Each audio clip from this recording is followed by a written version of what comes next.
A very special Ham Nation coming up next. We have a face and a voice and a call sign that should be very familiar to anybody who was around ham radio in the 90s.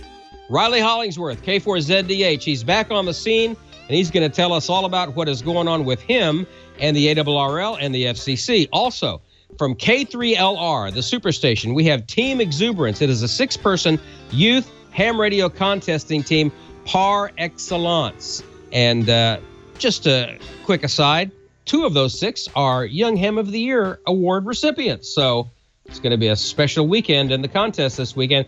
Join us next, and we'll tell you all about it here on Ham Nation. Netcasts you love. From people you trust. This is Twit. This episode of Ham Nation is brought to you by DX Engineering. DX Engineering offers practically everything you need to outfit your shack, plus the fastest shipping in the industry.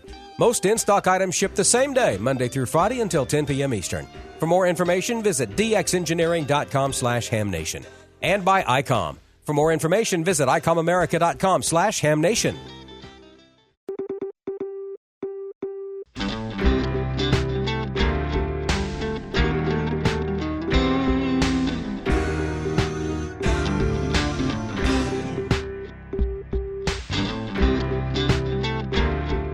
This is Ham Nation, episode number 395, recorded March 27th, 2019.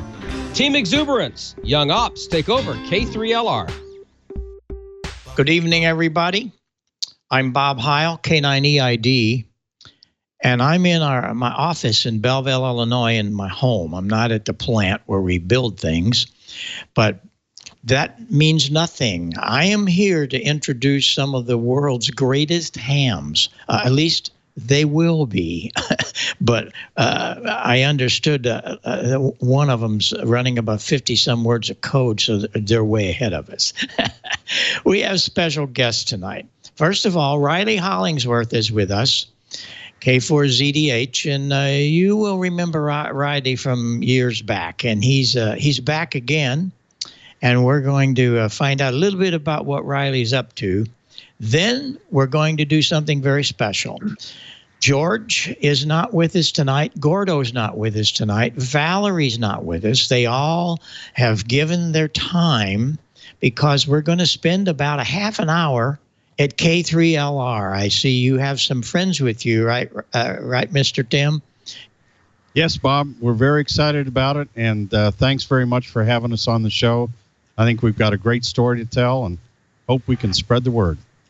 Yes, it's all about Team Exuberance. And if you don't know what that's all about, stick around. It's something really special that's happening in ham radio. But we also have Don. Don is here. Don, you got some things with Newsline and maybe something about the weather? Yeah, we have a little bit of solar update from Dr. T. She's not with us tonight on video, but we have the information nonetheless. And, of course, we have the latest from Amateur Radio Newsline. However, our lead story is shot. Our lead story was going to be Bouvet Island, but they had to turn back today because of weather.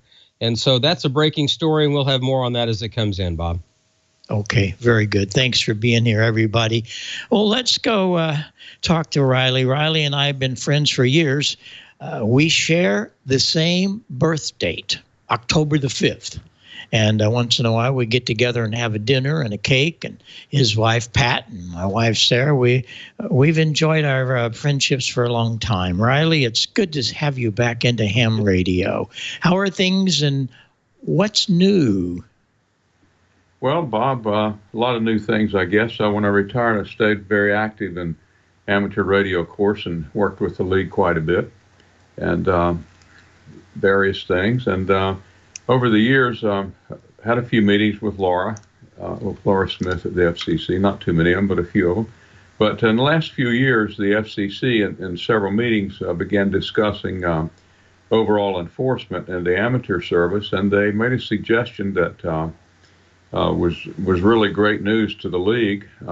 They wanted us to start thinking about a new and stronger program to replace a long-standing official observer program.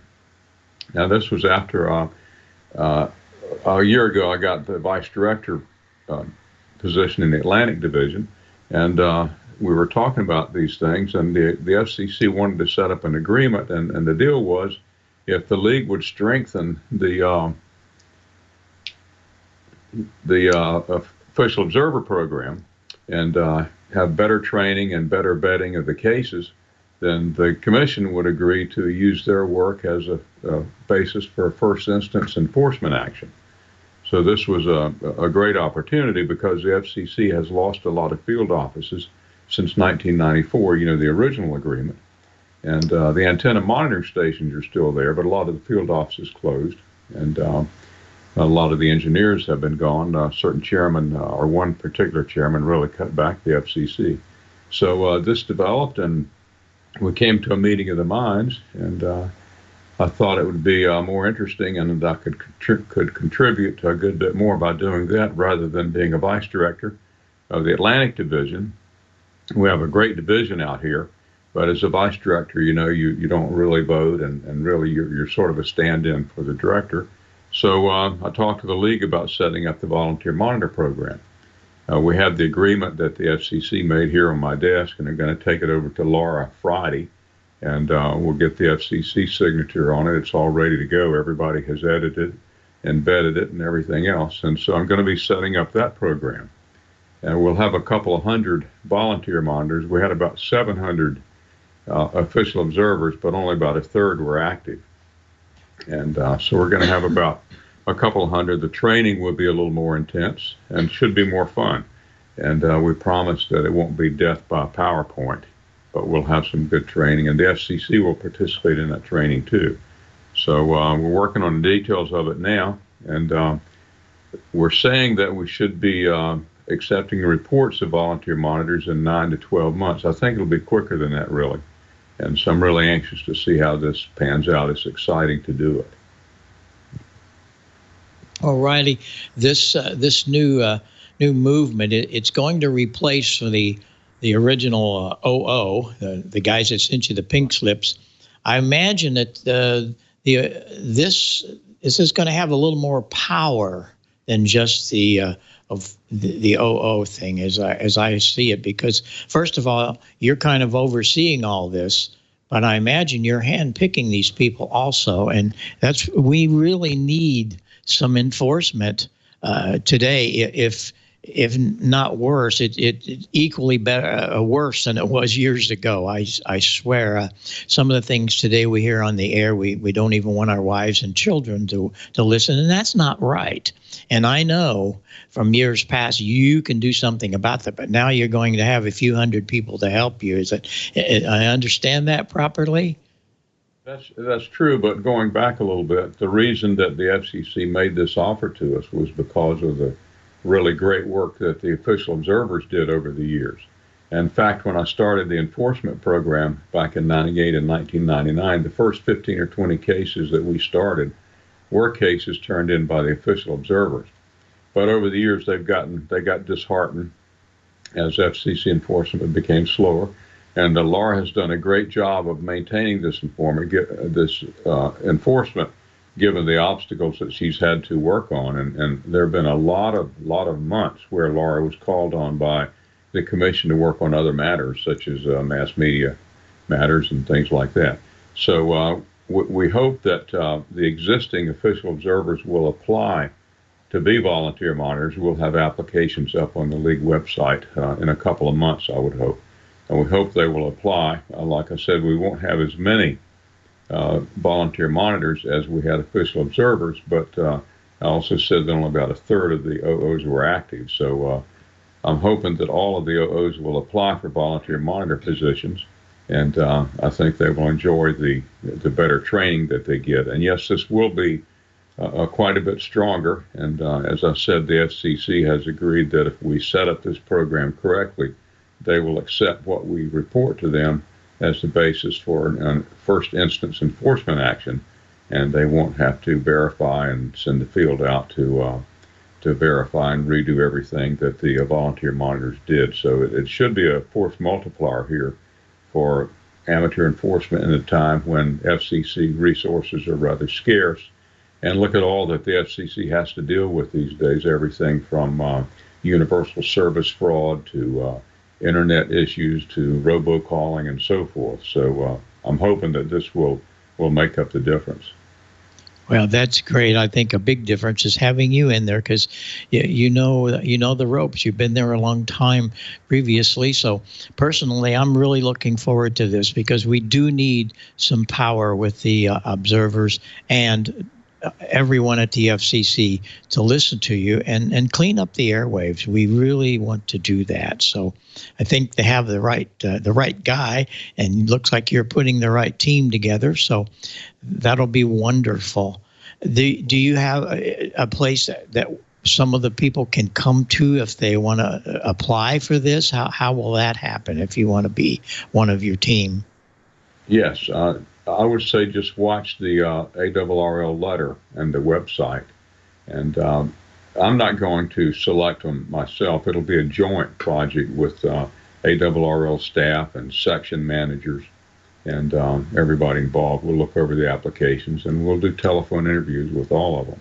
So no one person is going to make the selection. But I would say to these people interested, and I hope a lot of people will be interested, especially OOs, just stay tuned to the league website, and you'll see information on when to apply and how. It'll be an online application, fairly easy process.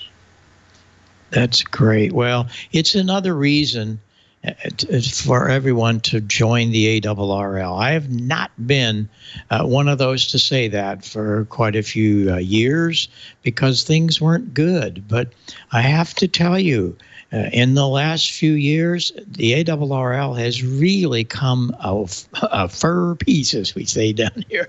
It's really wonderful to see that. The magazine is great, many more better articles. But the main thing I'm watching are the people that have come forth with the ARRL. They're listening to all of the licensees and bringing in people like yourself, and we're just really, really thrilled. I am especially because I'm seeing a big change in the league, and I've been there since 1956, so I've seen a lot of comes and goes, and I'm proud to be a life member. But everybody should really pay attention here and see if we can give you a little support. And anything we can do, Riley, why this airwave is yours, and we appreciate you spending some time tonight and giving us a little bit insight of what's about to happen. I appreciate it, Bob, and probably we should do this regularly, and I'll keep you as posted on everything as much as I can. That would be wonderful. We'll have a session with Riley, and that'll be great. Well, thank you so much, and we'll look forward to hearing some more from you. And I'll say it a few months in advance. A happy birthday. Well, thank you. I appreciate that. And Tim, good luck this weekend. All right. Thanks, Riley. Hey, okay. Riley, before you go, we've had some chat room questions regarding ARRL membership. Is that a prerequisite to participate in this program? Yes, it will be, because the agreement that the FCC made is with the ARRL. I see. Okay, very good. Yeah, we had several questions regarding that in the chat room. Good to clear that up. Appreciate it. And thank you for being here with us tonight. We appreciate you.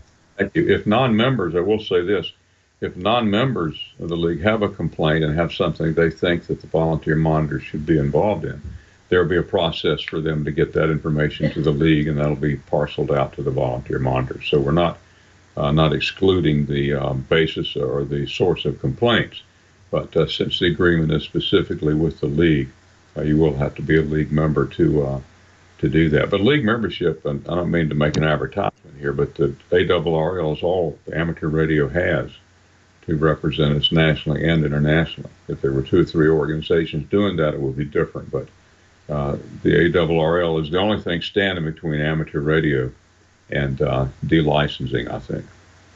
Yeah, that is true. We really need to get the power together, and we can all do it, everybody. And it doesn't cost that much to belong to the league, that's for sure.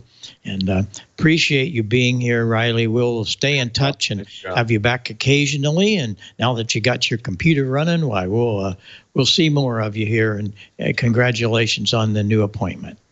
Thank you, Bob, and hope everybody has a good weekend in the contest. Okay, very good. Well, we have some excitement happening out on K3LR, but before we do, we're going to go back to Don because he's got something to talk about where we can buy some really great gear and get some really good technical advice should you need it. Exactly, and that's from K3LR because it's DX Engineering. You can improve your station's receiver audio, and it's a great way, actually a sound way, if you'll pardon the pun, to upgrade this spring, and DX Engineering can, of course, make it happen for you. They stock a wide range of base station speakers from trusted brands like Phonema. Phonema is a brand that gives you cutting-edge external speakers and modification and upgrade kits. That's an interesting concept. Phonema's Miranda speaker looks great, sounds even better. It's an 8-ohm speaker. The Miranda comes in a convenient size to match select ICOM, Kenwood, Yaesu, and Tentec rigs, and it delivers rich, articulate sound. The Phonema RIA speakers match modern transceivers with a front height of 4.5 inches. They're also a good choice for improving legacy receivers going all the way back to the 1950s. Now, here's the part that I find fascinating. Easy to install Phonema Fits, that's P-H-I-T-S, Fits acoustic modification kits dramatically improve the sound quality of popular ICOM, Yaesu, and Kenwood speakers. And these kits come with pre-cut acoustical foam for reducing reverberation and other conditions that affect clear sound reproduction. And the Fits upgrade kits include a replacement speaker driver and the acoustical phone. BHI is another trusted brand. BHI's DSP noise cancellation speakers are a smart choice for DXing and contesting.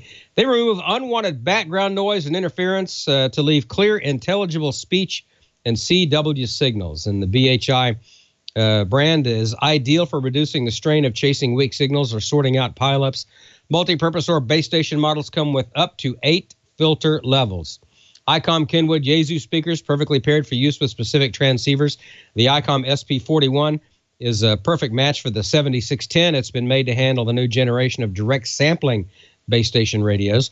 Kenwood's SP890W speaker is a perfect companion for your TS890S transceiver. And Yaesu's SP101 matches the new FT-DX101D transceiver. And, of course, you visit dxengineering.com for the complete lineup of transceiver-specific external speakers and a lot more. DX Engineering ships faster than anybody else in the industry. If you get your order in by 10 p.m. Eastern, and if it's in stock, it'll be on a truck headed your way tonight. Proven products, expert advice, the best people. DX Engineering is helping you shrink the globe. Request your catalog, shop online 24/7 at dxengineering.com/HamNation. We thank DX Engineering for their support of Ham Nation. I got the tour of DX Engineering front and back from Tim Duffy a few years ago, and it's worth the trip to get up there to Ohio and go check it out. Just absolutely amazing operation and amazing people, and we're happy to have them be on our Ham Nation team. Bob, back to you, and let's see what's going on with Mr. Duffy. We know what's going on with Mr. Duffy. It's a fun time out there, and the best thing we can do is turn the show over to Tim and the guys and let them tell you about the entire weekend that's about to happen in good old Pennsylvania. So, Tim, it's all yours. Let's hear what's going on. I wish we could be there. Well, we wish you were here too, Bob. And certainly it was great to have you and Jerry visit out here at K3LR. It's always good to see you.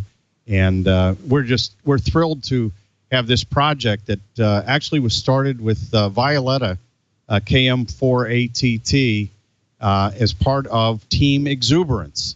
And she approached me and said, hey, I have an idea. I'd like to bring 5 of my friends to K3LR for the CQ-WPX phone contest in March of 2019. Is that okay with you? And I said, it sure is. So she went to work and found 5 great operators, some of which she had operated with down on the David Coulter Youth DX project down in Curacao at PJ2Y. And she found 5, including David, who's with me here tonight. And, of course, David's father, Stefan, is here as well. And along with Marty and Bryant and Levi and Tommy. And there he is, Marty, NN1C, formerly KC1CWF. He's still up in Massachusetts. He can't wait to get to the airport to fly in here tomorrow. All of the operators will be here tomorrow night, and then Friday. Boy, what a special day it's going to be, Bob, because we start the day at DX Engineering, and all of the 6 operators and the 3 parents that are along. So there's 9 total folks involved in this project. They all have to give a presentation to the sales staff at DX Engineering. And Stefan, I hope you've studied up on this, because there will be a quiz afterwards. But they have to give a presentation on a few different bullet points that I've asked them to talk about. We're going to be on Facebook Live. We're going to record the event. There's going to be articles written. And if you want to learn a little bit more about this project, you can go to the K3LR website, which is at www.k3lr.com, and click on the Youth button. And the slide deck that Marty's going to go through here in a few minutes is there, as well as an article that Ruth Willett, and she's 19 years old, but a really great article that she's written on Team Exuberance is there also in PDF format. She's KM4LAO and a college student up in Michigan, and she is covering some of the event. We're going to have a lot of coverage here over the weekend. You can look for photos on the DX Engineering Facebook page, and I'm sure Marty and the rest of the team are going to be uploading things as we go along. But the most important thing is we're going to have a lot of fun. We're going to work people all over the world. And when I say we're, I'm referring to the 6 youth, because none of the adults will make any QSOs during this deal. It is all about having the youth on the air, having fun. We're going to do a lot of coaching. We're going to make a lot of breakfast, lunch, and dinner. We're going to eat a lot of pizza and submarine sandwiches. But we're going to get on the air, and we're going to watch the youth just have a lot of fun. And, before we get to Marty, I just wanted to ask David. He's been down here in the K3LR shack now for about an hour. What are your first thoughts, David, about this? Well, when I first walked down here, I saw a bunch of plaques, a bunch of radios, and a bunch of wires. And to me, that's a good sign. So I was just very excited and sat down to the radio and started listening, and everything just works marvelous here. And I can't wait till tomorrow to see more. Well, at 15 years old, he's having the time of his life, and we're going to make sure that his eyes stay wide open. Marty, are you ready to go with your slides? And then we'll get into talking to David's father and asking some questions and going forward. You ready to go, Marty? You got it, Tim. And I just like to add, we're so excited for this. Certainly everybody here we're stoked. I have a day of school to get through tomorrow before I jump on an airplane, and I'll be thinking radio all day to have no fear about it. But we're just so grateful for Tim and DX Engineering and everybody who's allowed this to happen, and it's going to be a great weekend. All right. Shall we jump into the slides? Yeah, Victor, put up Marty's slides. There we go. Team Exuberance CQWPX phone at K3LR. Thank you so much. We are so excited about this fantastic weekend. So what's the goal? Let's take the next slide there, Victor. Perfect.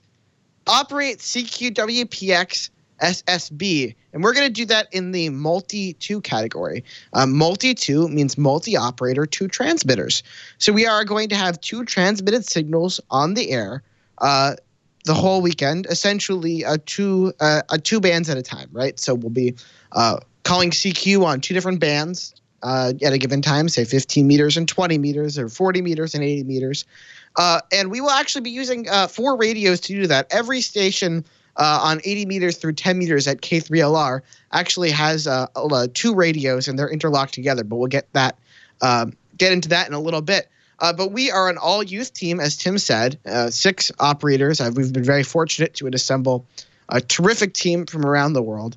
And we want to see what we can do. 6 of us, all under 21.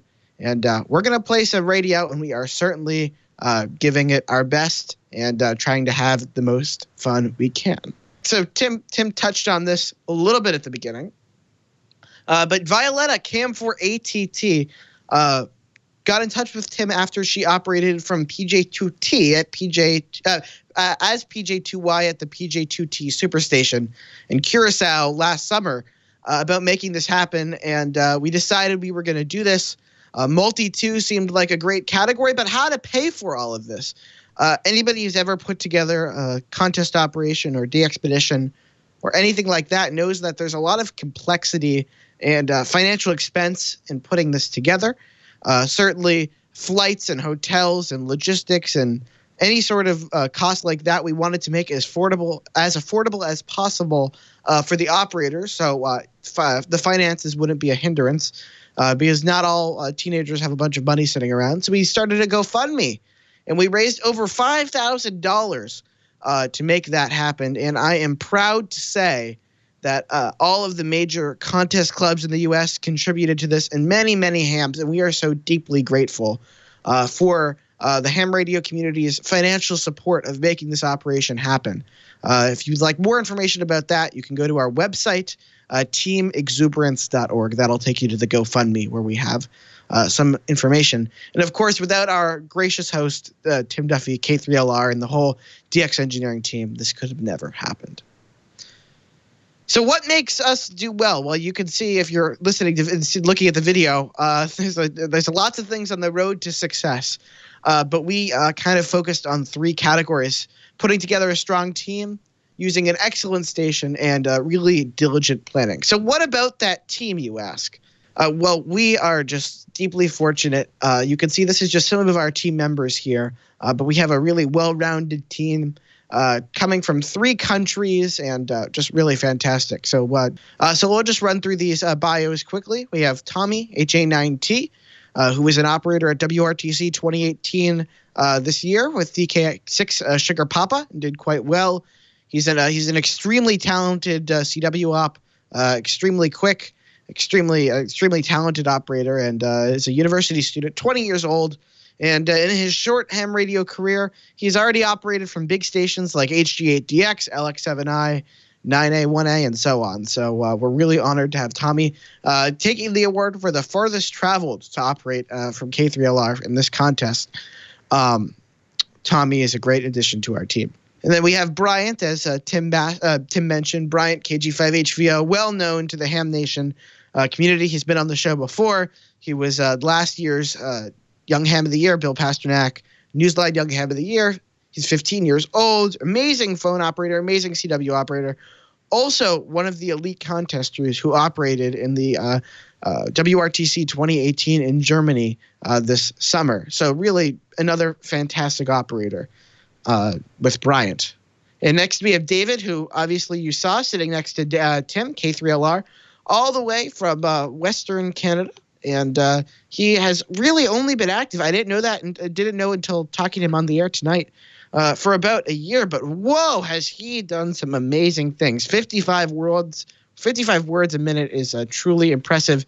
He also was operated from down south, PJ2Y with Violetta. And we're super lucky to have him on our team. And we have Levi, K6JO, formerly KK6NON, and briefly W6BQ, possibly a ham with the record for most call signs in the shortest amount of time. He has had some tremendous success operating as a contester at both NX6T in California, and most recently, and really impressively, Zulu Fox 1 Alpha down in the Virgin Islands. And he is no slouch. They've won a number of contests down there.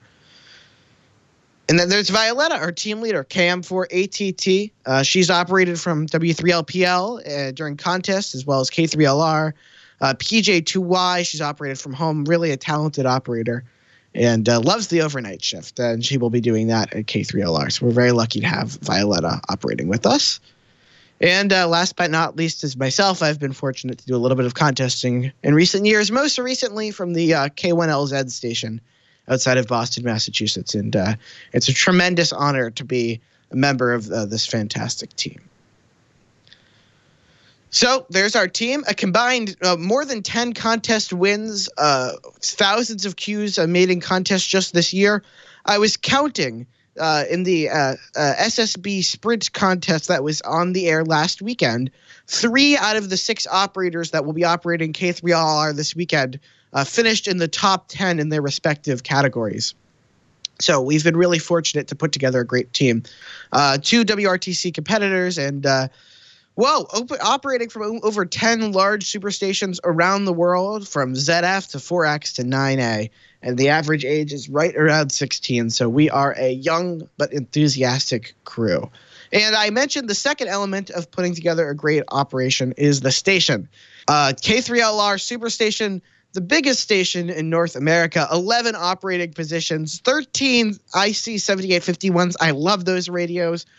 26 booms, 164 transmitting elements. It turns out there's more than that, actually. Miles of coax, miles of heliax, 11 homebrew 8877 1500-watt tube amplifiers for a nice, big, punchy, clean signal running legal limit power, and tons of coffee. So K3LR is certainly a ham radio mecca for contesting, and we are deeply fortunate to be able to use, obviously, such a terrific station, and we want to make sure we take full advantage of it as much as possible. So I talked about it a little bit earlier, but I'll touch on it here. The K3LR station has 11 operating positions, 2 on each of the contest bands, 10 through 80 meters. So we will always have, for the most part, 2 operators on a given frequency band. So for, say, on 20 meters, one operator will be calling CQ, and another operator will just be tuning around, finding other contacts to work. And between when the run station is transmitting, the search and pound station will be making those contacts. So that requires some tremendous hardware, multiple stacks on every band, and we're very deeply fortunate to be able to use the K3LR station. And planning.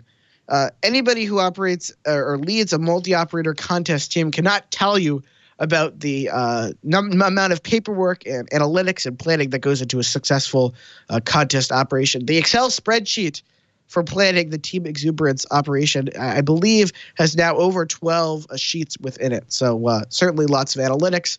We've worked to make operator schedules, rate goals, travel logistics, sleep schedules, team handbooks, very big team handbook, and propagation analysis, among other things, to be best prepared. We certainly want to take advantage of this amazing opportunity, and so we've done our homework, Bob. And that has meant that we've looked at a lot of previous contest logs, how other teams have done in this category, in this contest, how the K3LR station performs. And you can see below that photo is kind of what we're hoping for some of our contest rates. And obviously they're hopes, and we're going to try the best we can to do that. And we've also talked to a lot of mentors. Yes, we are all young hams on the air contesting, but we certainly have been able to really talk to the experts in this field. We've been extremely grateful for a number of hams who have just really given us lots of hours of tips and tricks. And K3LR, when you're on 20 meters at this time, what antenna combination do you use, and frequency propagation openings and windows to look at.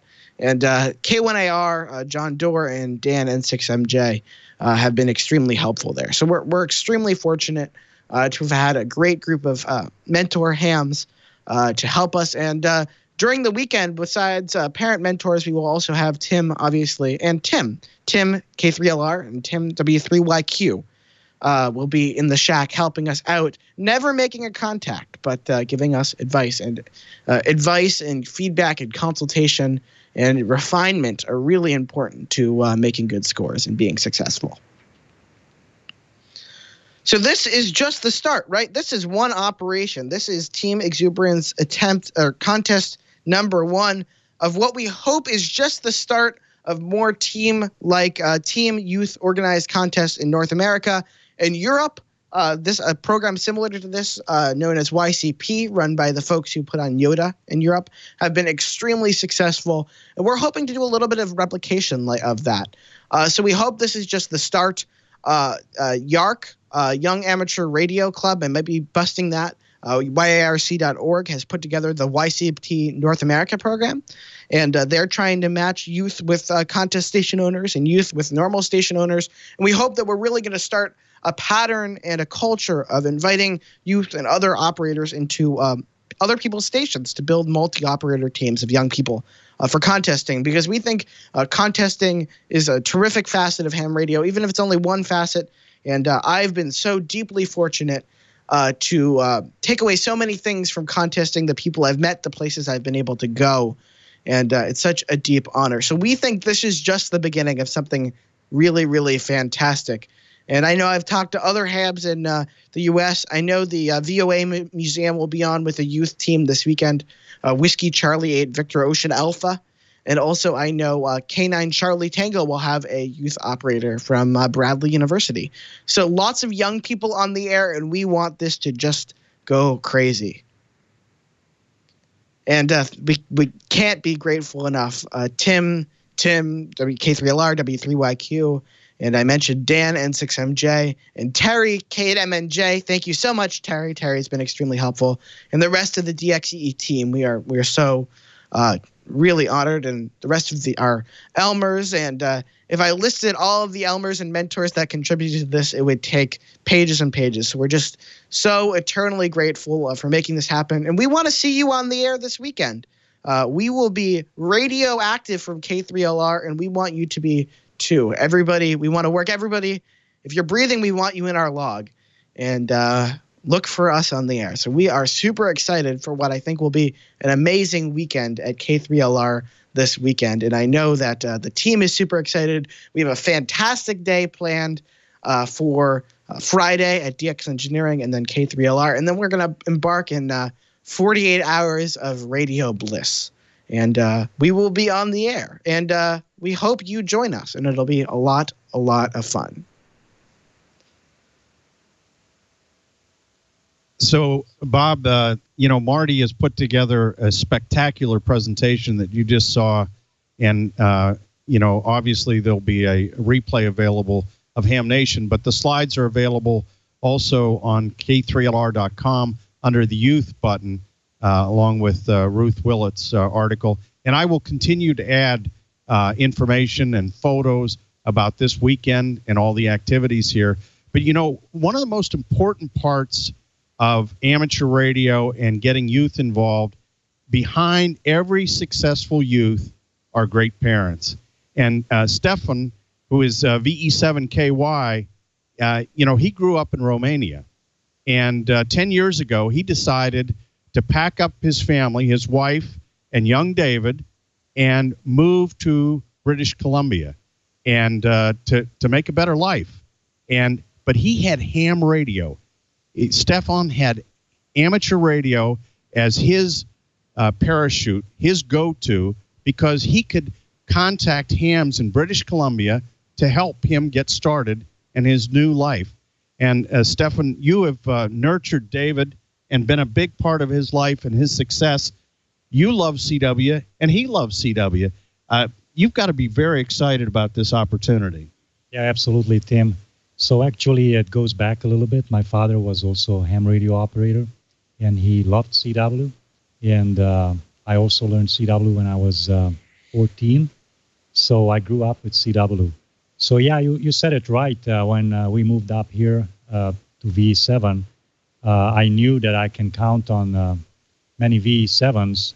And actually, I contacted Dale, VE7SV, and he was my mentor in contesting in a new country. So it's a fantastic hobby, and definitely whenever you go in the world, you have a parachute, as you said it. And I'm so excited to be here, and I'm very grateful for this opportunity. And as a parent, I would like to thank you and for all the donors and the sponsors for making this possible, because for a teenager at this age, 14, 15, 17, 18, to have ham radio at such a high level, it's phenomenal. It gives you access to the whole world. Life becomes rich, and you got to know people all around the world, and you see your eyes really, really open. So thank you very much for this opportunity, and we are really looking forward to a very exciting weekend. Well, it's fabulous to see parents that are so engaged in a hobby that really can change the course of youth. And, David, you're homeschooled, but part of your homeschooling is that you get credit for some of the stuff that you do with amateur radio. So you were involved in digging a hole for your tower that for you and your dad's station, and figuring out the guy wires and where they're going to go and what angles they're, and you got math credit for that, for doing ham radio. You know, if I could have got that when I was in high school, I would have graduated at the top of the class. But not only that, in 2 years, you hold the top license in Canada with honors, and that is that's great, and you must really enjoy going to high school. Yes. I'm very fortunate to be able to be part of this homeschooling program. And whenever I build antennas or dig holes or climb towers or do anything radio related, I can make it count for school. So, for example, I'll talk to a German station, and he'll be in Hamburg, and I'll search up a little bit about the history, and that's kind of my history class, and I'll read some books about it, and that'll be history. I'll write a report, and I really couldn't ask for anything more from this homeschooling program. So, and I guess you're a little bit old school too. I know you grew up with the internet, but you actually like the paper QSL cards too. Yes, that's one of my hobbies. Another hobby in a hobby. I always try to send out QSL cards to DX stations and even just regular stations that I work, because I feel like it's an aspect of amateur radio that's kind of being forgotten, and it can really be interesting, especially for me.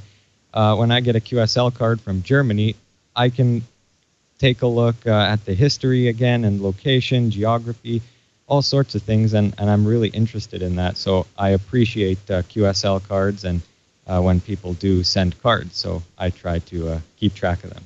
So you were with Violetta down in Curacao at PJ2Y. What kind of an experience was that? I think that's what really got me going. After going down to Curacao and meeting a bunch of people, a bunch of great mentors that have helped me, and it really opened my eyes as to what this hobby can bring.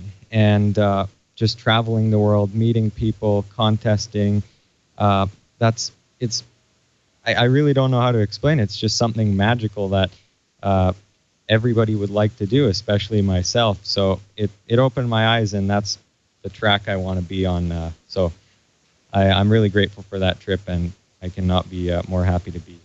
Well, that the David Coulter Youth DX project is just a super way for youth to be exposed to so many things in this hobby and get the trip of a lifetime. And I'm very thankful that David and Marty and Violetta and Bryant, Levi and Tommy are going to come here this weekend, and we're going to have plenty of parental guidance and make sure that they have stay well hydrated and don't sleep very much. Sleep is overrated, especially during a 48-hour contest. So, Marty, are you going to be able to sleep tonight? I mean, you got to get on a plane tomorrow. You got to go to school tomorrow, but you got to be really excited. I am so excited, Tim, and I think we just have such a fantastic weekend get put together here. I'm beyond excited. It's certainly the experience of a lifetime, and I'm deeply honored to be a part of it. Well, Bob, I got to tell you, we're all stoked up. On Friday, we're going to go to DX Engineering, have a nice lunch, give some presentations, take a tour, maybe go down to the candy store and get a few things at DX Engineering to bring back, and then the fun starts. They got to learn how to operate the station. We'll turn on all the radios, the 28 rotor controls, and turn on the amplifiers and start making contact. So, Bob, I think it's going to be a great weekend, and I hope everybody can tune in on the contest, work lots of stations, and if you happen to come by K3LR, make sure you say hello. Bob had to duck out, but this is absolutely amazing, Tim. I had no idea that this Team Exuberance thing had such exuberance with it. I mean, this is I don't even know how to describe it. This is amazing, the things that are going to happen this weekend. in this contest with these 6 amazing young people, 2 of which are Amateur Radio Newsline Young Ham of the Year recipients. And I personally could not be more proud of that and my friendship with Bryant and with Marty. Marty, great job tonight, dude. Jimmy, just very impressive. Well, you always have been an impressive young guy. And Tim, you're okay too. But it's good to see you on here, Marty. It really is. I want to ask you a question real quick, Marty. How did the experience of your year as a Young Ham of the Year, can you kind of describe that a little bit to us, since we don't have Bryant on with us tonight? Oh, it's the Young Ham of the Year award is a deep honor, Don. I'd say it's one of the best experiences I've had with amateur radio thus far. Both my experience accepting the award in Huntsville and everybody I got to talk to and work with, it was a really special experience. And I was surrounded by a great crew, Bryant on one side and Skylar on the others. So worthy ham radio people, and people have made such great contributions. I'm kind of surrounded by ham radio royals, and I look forward to whoever gets the award this year. And I believe nominations are still open for it, right, Don?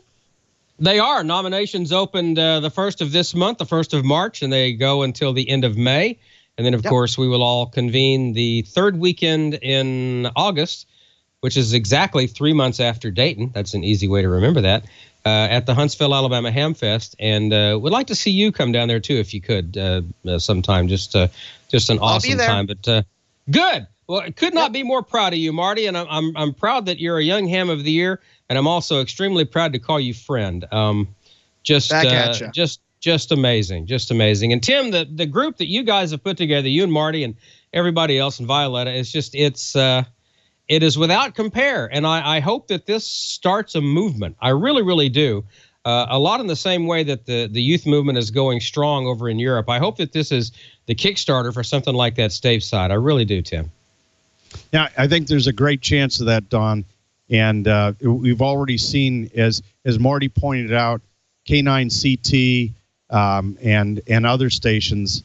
I know NP2X down in the Virgin Islands is going to have youth involved, and there are stations over in Europe that are doing the same thing. I know Karsten DM9EE did it during the ARRL and CQ contests. So this is the start of something really good, and this is how this hobby will continue on. We've got some very key, excited youth, and when they see that excitement grow to their friends, that it's going to multiply and really be something special. So, Don, I can't thank you, Bob, and the rest of the Ham Nation team enough for giving us time to kind of explain this whole thing and what Marty and Violetta have put together.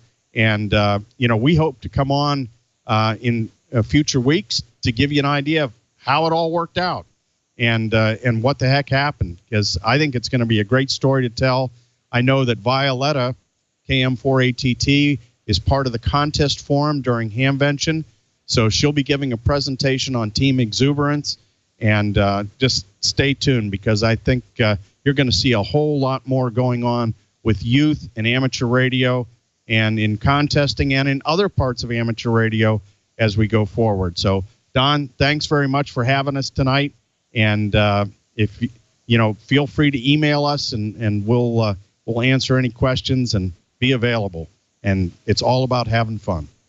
Absolutely, and all about the youth too. And I couldn't be more excited about this. And I'm not much of a contester. I haven't quite I haven't dipped my toe in that pond quite very deep yet. But I think I'm going to be on the air looking for you guys this weekend. And as you know, the youth was very, very important to Bill Pasternak, the late great WA6ITF, the founder of Newsline and the Young Ham of the Year Award. And that's why he started the Young Ham of the Year Award, was to honor and foster youth and education in amateur radio. And I'm certainly hopeful that this is the spark that lights a huge fire. And I could not be more proud of you guys and more excited for this. And I really hope this is the start of something big. I think it will be. And speaking of Amateur Radio Newsline and Bill Pasternak, we've had the Newsline report coming up for you next. But first, I need to tell you that our lead story is now outdated. our lead story is about the Bouvet Island DXpedition being on its way, but of course they turned around today because of weather. The captain called it off. So it's on again, off again, on again, off again, unfortunately. So let's go ahead and we'll hear that report, and with keeping that in mind, and of course the rest of the news, and then we'll have some information from Dr. T in the solar update. So let's go ahead and get into the news of the week from Amateur Radio Newsline. From Amateur Radio Newsline report number 2160, these are the Ham Nation headlines for Wednesday, March 27, 2019. The long-awaited Bouvet Island DXpedition is on. The 3Y0I Bouvet Island DXpedition has at last set sail aboard the MV Atlantic Tuna for its destination, which the team expects to reach around March 26th, conditions permitting. The team departed South Africa on the 19th of March and has plans to stay between 2 and 4 weeks on the remote island, depending on various factors affecting safety. If you can't wait to get them in your log, listen for their call sign E51DOM/MM while they are en route.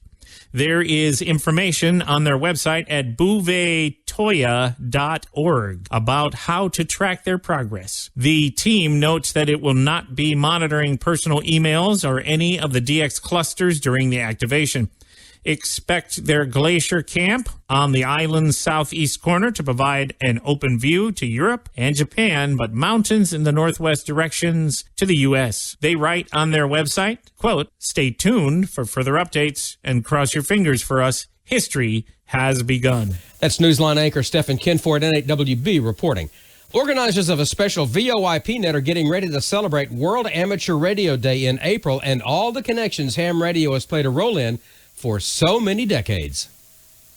When the International Amateur Radio Union was created in 1925, no one could have envisioned the changes that would shape the hobby so many decades later, including internet-linked modes such as Echolink and IRLP. Using the special event call sign W2W, a 12-hour VoIP net will be among those on the air around the world, marking the occasion, celebrating amateur radio and the friendships the hobby has built. This 12-hour net will begin taking check-ins on the 18th of April, beginning at 1600 UTC. It's accessible via IRLP Reflector 9251, the World Conference server. And for the first time, check-ins will also be possible from All-Star Node 47620, the World Conference Hub. John DeRakey, W2JLD, said, "A special World Amateur Day 2019 QSL card will be available for all participants who contact one of the 10 different net controllers during the event." For Amateur Radio Newsline, I'm Dave Parks, WB8ODF. On Sunday nights at 7 p.m. U.S. Eastern Time, some of the world's youngest radio enthusiasts are taking time out to get to know one another better. This is the Young Operators Digital Voice Net and is hosted on the QuadNet Array, which draws operators from DMR, D-Star, and Yaesu Fusion. At the helm is 10-year-old Danielle Edgington, KE8JNU, daughter of Dan, N8YMD, and Cindy, KE8JNT. Though Danielle is a relatively new ticket holder, her enthusiasm for radio dates back to all those car rides listening to her father's scanners and radios. Now, she's spreading that enthusiasm with other new licensees or licensed candidates who check in as a third party using the call sign of a nearby parent. Danielle told Newsline they include Katie in Alabama, whose father, Russell, KV4S, helps her participate and who might become net control one day, too. They recently included 7-year-old Carson, who checked in from Georgia with his father, Aaron, N4ARY, coaching him. The net has even had DX from young hams in Trinidad and Tobago, the Philippines, and England. Danielle told Newsline that even if the kids start out a little nervous, as they often do, they always check out knowing that they are very welcome. For Amateur Radio Newsline, I'm Mike Askins, KE5CXP. Youngsters wishing to check in should visit the QuadNet Array website at openquad.net for details on how to gain access via Yaesu System Fusion, D-Star, Echolink, DMR, and even the Peanut app on Android smartphones. And speaking of kids, a reminder that the nominating period is now open for the Newsline WA6ITF Young Ham of the Year Award. Full details and the nominating form can be found on our website, arnewsline.org, under the YHOTY tab. We'll present the award in August at the Huntsville Hamfest in Alabama. And that's all from the Amateur Radio Newsline, your independent source for amateur radio news for 4 decades and counting at arnewsline.org. With Stephen Kinford in 8WB, Dave Parks, WB8ODF, Mike Askins, KE5CXP, Karen Eve Murray, KD2GUT at the news desk in New York, and our news team across the globe. I'm Don Wilbanks, AE5DW. 7-3. We'll see you next time here on Ham Nation. All right, good stuff from the Ham Nation group, and let's go ahead and get into the slides that we have now from Dr. T. She's not with us via video, but she does give us the solar storm and auroral outlook, and after the solar storm fizzle of a few days ago, she says we're still on the track to get a pocket of fast solar wind hitting, which could bring aurora to high latitudes for a few days and mid-latitudes briefly. Expect mild issues with radio propagation on Earth's night side. More activity on the gray line and auroral propagation is possible. Things should settle down as we move through the weekend. The solar flare and particle radiation storm outlook. No doubt everybody noticed the big boost in solar flux and dayside radiation propagation due to rogue active region 2736 as it worked its way across the Earth-facing sun this past week. But alas, it has now disappeared behind the sun's west limb, and we won't see it again for another 2 weeks. As such, the solar flux is now tanked, and we're back to poor radio propagation conditions on the day side of Earth. They expect these poor conditions to continue for another week before things have a chance to get better. And, of course, you should follow her on Twitter at Tamitha Skov and check out her website, spaceweatherwoman.com. Everything you need to know about solar weather is right there, and she condenses it down into an easy-to-understand format. You cannot go wrong. You need to follow her on Twitter at Tamitha Skov. You can't go wrong with Amanda either, and we'll have her in the chat room coming up next after this word from ICOM. Create your own band opening with the IC9700.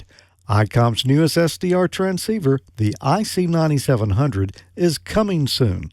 This new radio is bringing direct sampling to the UHF-VHF weak signal world. The IC9700 all-mode transceiver is loaded with innovative features, such as dedicated amateur satellite operation, color touchscreen, built-in D-Star capability, RF direct sampling on 2 meters and 70 centimeter bands, dual independent receivers capable of full duplex operation as well as dual watch, 100 watts maximum output power on 2 meters, 75 watts max on 70 centimeters, and 10 watts max on 1.2 gigahertz. Visit icomamerica.com/amateur for more information on all the great ICOM radios.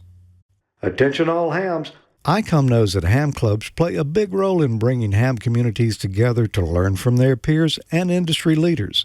As a way to give back and help you on your mission, ICOM has launched a promotion exclusively for U.S. ham clubs and the Hamfest they're involved with. By registering your club, you could win ICOM swag, a Skype presentation for your club, or your Hamfest, an ICOM booth setup. Register today for your chance to win at icomamerica.com/hams. After each episode of Ham Nation, go to icomamerica.com/hamnation and register to win for great swag prizes like T-shirts and hats, and you'll automatically be entered in the monthly grand prize drawing for a new radio.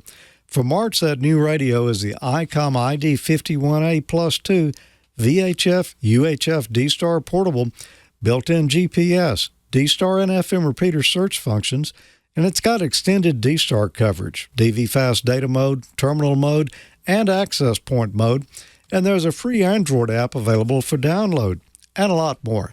So go to icomamerica.com/hamnation after this in each episode of Ham Nation and register win. Sign up, good luck, and don't forget to follow ICOM America, Inc. on Facebook and Twitter.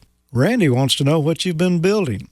Send him your photos and descriptions, no videos, please, to hamprojects@twit.tv.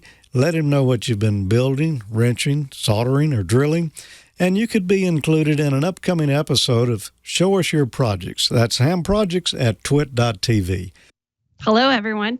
All right, let's get to it. We have some great questions. First of all, what a wonderful segment tonight. This Team Exuberance, I'm overwhelmed. I can't get over it. You have some great operators there on your hands, Tim. So I'm going to ask them a couple questions. If nobody minds, Marty, I'm going to start with you. What got you into ham radio in the first place? How did you find such a passion for this? Oh, well, that's a great question, Amanda. I actually found ham radio, believe it or not, on the internet. And it was almost, 5 years ago now. And I didn't know any hams. There was no hams in my family. And I showed up to a test, and they said, so you're going to take your ham radio exam? I said, yes, I'd like to. And so who's your father? Who's your grandfather? Who do you know that's a ham? I said, well, nobody. I just wanted to get my ham radio license. And I did, and I passed. And as they say, the rest is history. About 4 months later, I got on HF, and trust me, I never turned off the radio since. And since then, I've been really fortunate. I've been able to operate around the world from many different stations, and it's been an amazing ride. Ham radio is an amazing hobby that opens just fantastic doors and opportunities, and I'm really excited and fortunate to be part of it. Absolutely, and you make a ton of friends. But you know there's a little unknown fact, I think, Marty, right? You have a sister that's a ham as well. I do have a sister as a ham and a mother as a ham. They both surprised me in getting their ham radio licenses. They are KC1IDK and KC1IDH, and they both got licensed over almost 18 months ago now. And it was a great gift that they both got licensed. And my mom is actually sometimes active on a local repeater. So we are now 3/4 ham in the family. Amazing. Now let's go to the other ham family out there in Ohio. So we have Dave and Stefan, and this is cool. So Dave, I'm going to go ahead and assume I kind of already know how you got interested in ham radio. But tell me, what made you stick with it, and what's your most passionate mode in ham radio? Well, I really enjoy CW, Morse code, and I do lots of Morse code contests.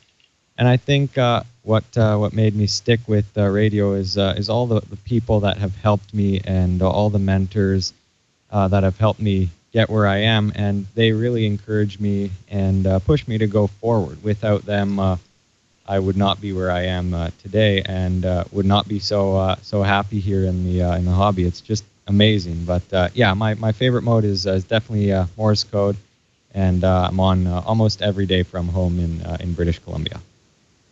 Very nice. Now, this one's for Dad, Stefan. You've been in ham radio, obviously, your whole life. And what made you stick with it? And how did you get your son involved? Yes, certainly. I've been in ham radio for 30 years. And David grew up with ham radio. And he grew up at my father's station the first 2 years. Ham radio is a very, very rich hobby. It gives you a lot of opportunities. I work in language business. I wouldn't be here if it wasn't for ham radio. So that gave me the opportunity to practice my language skills, meet people, learn a lot of technical stuff, and have a better view about the world. So definitely ham radio opens doors, like Marty said, and just lays the opportunities down on the table. It's a very, very, very great educational hobby, and I strongly suggest for teenagers, they can pick anything they want within the ham radio hobby. They cannot go wrong. I kind of agree with you, Stefan. One of my things is every new country I work, I have to Google them right away to find out everything about the country. And I find that so amazing to learn about all of these new countries I work during a DX contest. And Tim, I'm going to send this question to you as well, because you've just been in the hobby for so long. What really got you interested in ham radio? Well, it all started with a crystal radio when I was 11 years old. And so, I was in 5th grade then. And when I was 12, one of my classmates said, the guy across the street talks to people around the world. And I said, could you take me to his house? I mean, that was the real thing. And so once I saw that, we went upstairs into the attic, and he was talking to somebody in Brazil. And Amanda, I turned to my schoolmate and I said, I don't care what else goes on in my life. I want to do that. I can't think of anything more wonderful. And, you guys, we all know that Joe Walsh is a ham radio operator as well. And I think the thing that got him into it is he was walking through his neighborhood and he saw an antenna on somebody's apartment building and he said, "What is that? I've got to know." And he went and knocked on his door and found out all about ham radio. So, and then you're hooked for life. It's just an amazing hobby. Now, I want to go back to Marty for one, because Marty was another visitor at the Last Man Standing set, which, by the way, they've wrapped up taping for the year. So they're done with all of the visitors and operating from the set. But if you ever managed to get there to do that, it was an amazing experience. So I just want to hear a few sentences from you, Marty. How was it to go visit Last Man Standing and to operate from there? Oh, sure. I'm going to start with one thing, though, about what you're saying about ham radio and education. I think ham radio is a terrific education. I remember a couple of weeks ago, I was in a history class in school, and they started talking about politics in the South China Sea. Well, hey, if you want to go to BS7H or BS7, you're going to want to know something about politics in the South China Sea, and I happen to know about those. Or talking about some of the U.S. outlying territories like KH1 or Navassa or Palmyra or any of those things that we know so much about as ham radio operators. So that's certainly a lot of fun, and look at all the engineering skills one learns. If you asked me 5 years ago if I'd be like laying out circuit boards and designing things and where I'd gain those skills, well, ham radio is where it's at. And Last Man Standing, ooh, what an amazing experience. The whole team out there was really fantastic. John, AA6JA, and the whole crew operating KA6 LMS was just really fantastic. And I'm proud to say that they licensed Jet and his father this season. Who now has a zero call that I'm blanking on. But I did talk to Jet on D-Star and HF, and I hope to do more with that. That's super exciting. It is absolutely exciting, and Jet is a very up-and-coming actor. He's been involved in Disney. He's also a musician. So look forward to a lot from that actor. He plays Boyd in the show, if anyone doesn't know who we're talking about. Amazing. And when you talk to him, he's not a kid. This guy he's an adult all the way. Even though he is a kid, he's an adult. All right. Don, how do you feel about Team Exuberance here? I mean, are you not overwhelmed? This is an amazing crew that K3LR has operating out of their station this weekend. I was studying for my ham radio license when I was 15 years old. CB radio got me into that. And then all of a sudden, Girls in Cars, I got distracted. And it was 20 years later when I was 35 that I finally got my ticket. And when I look back at those 2 decades wasted, it makes me sick. Man, let me tell you something. If I was 15 and there would have been something like Team Exuberance available to me, I would have jumped all over it. So these are some fortunate kids, luckiest in the world. But I think the luckiest guy that we've talked to tonight is probably K3LR, because not only does he have the means to share this with these youth and everybody else, but he does it. I mean, he's just the most. Tim, you're a lucky guy, and we're all fortunate to have you share your mega station with Team Exuberance. I can't wait to hear these guys on the air this weekend.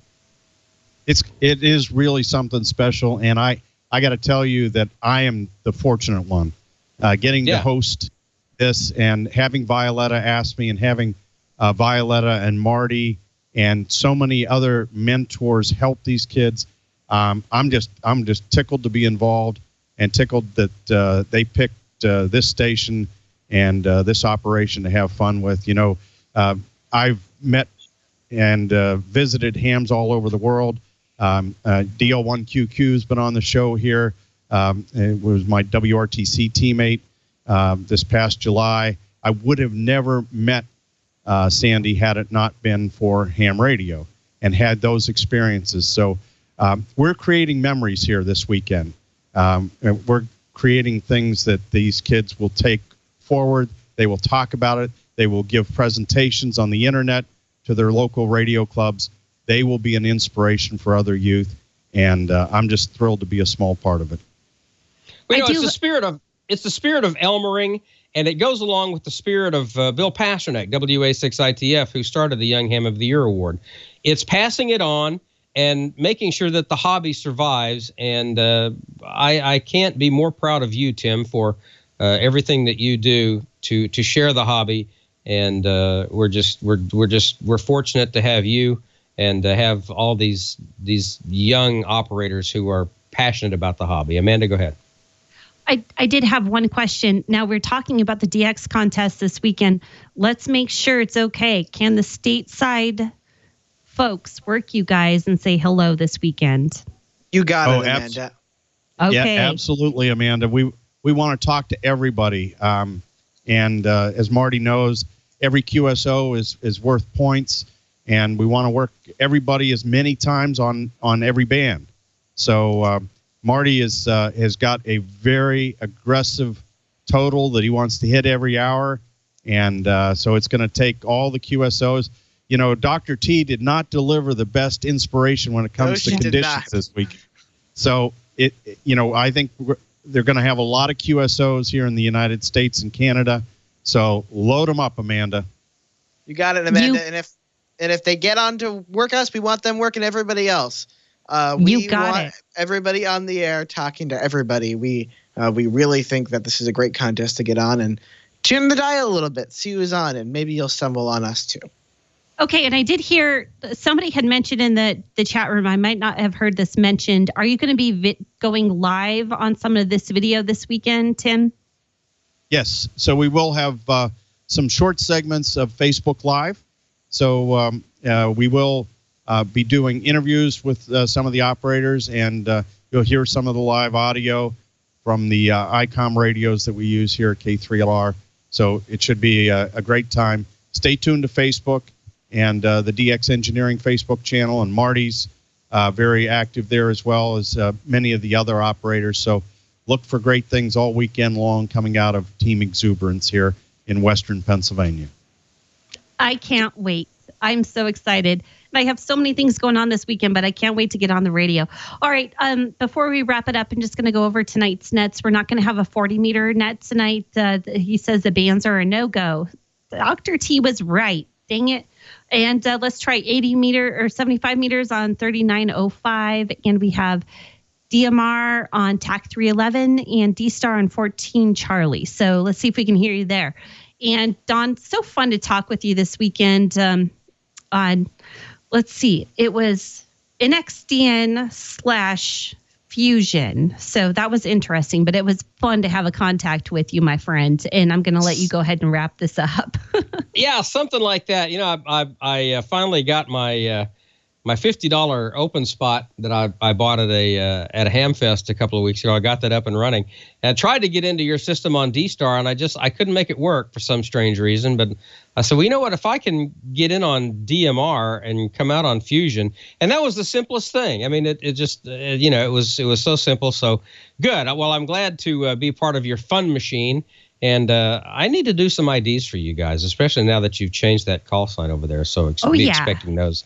Send me some ideas on what you want me to say on those or whatever, and I'll be more than happy to do them. So, yeah, it's great. These digital modes, these VoIP modes, it's a great way to get on the and it's still radio. You're coming out over a repeater.